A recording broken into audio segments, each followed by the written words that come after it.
নমস্কার বন্ধুরা, আজকের একটি নতুন রেসিপি তেলাপিয়া ভাপা। চলুন তাহলে দেখে নিই এটা আমি কিভাবে করছি। প্রথমে একটা তেলাপিয়া মাছকে আমি 2 খণ্ড করে নিয়ে নুন হলুদ মাখিয়ে রেখে দিয়েছি।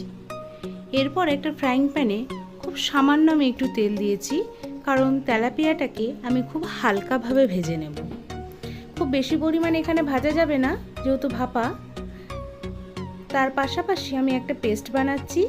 পেস্টে দিচ্ছি 1/2 চামচ কালো সর্ষে, 1 চামচ পোস্ত, আর দিচ্ছি কয়েকটা কাঁচা লঙ্কা।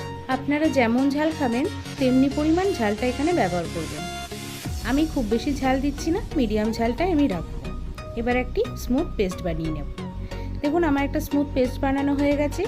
এটাকে আমি একটা টিফিন কৌটোর বাটিতে নিয়ে নিয়েছি। তাতে দিয়ে দিচ্ছি স্বাদ মতো নুন, আর দিচ্ছি পরিমাণ মতন হলুদ, আর তার সাথে দেব কিছুটা কালো জিরে।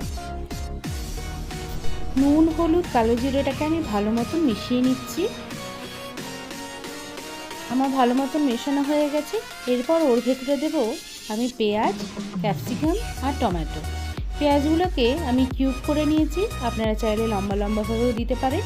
এগুলোকেও আমি মিশ্রণটির মধ্যে খুব ভালোভাবে মিশিয়ে নেব।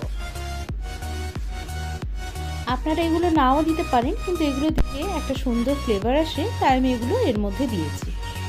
এরপরে হালকাভাবে ভেজে রাখা মাছগুলোকে আমি এই মিশ্রণটির মধ্যে দিয়ে দিলাম।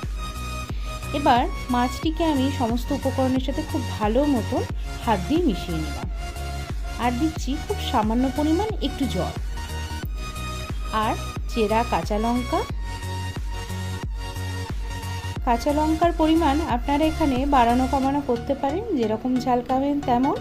পরে কিছুটা কাঁচা সর্ষের তেল দিয়ে আমি ঢাকনাটা বন্ধ করে দিলাম। পাশাপাশি একটা বাটিতে আমি জল গরম করতে বসিয়ে দিয়েছিলাম। জলটা আমার গরম হয়ে গেছে। এরপরে ওর ভেতরে একটা স্ট্যান্ড বসিয়ে দিলাম, আর ঢাকনা লাগানো কৌটোটা ওর ভেতরে দিয়ে দিলাম। এটাকে আমি মিনিট 10-15 মতন স্টিমে রেখে দেব।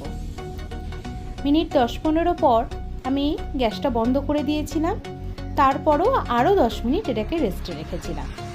এরপরে কৌটোটা মোটামুটি হালকা ঠান্ডা হয়ে এলে ব্যাস, খুলে দেখুন আমাদের রেডি আজকের তেলাপিয়া ভাপা। দেখতেও দেখুন কত চমৎকার হয়েছে। বাড়িতে অবশ্যই একবার ট্রাই করে দেখবেন, আর কেমন লাগলো সেটাও আমাকে জানাবেন।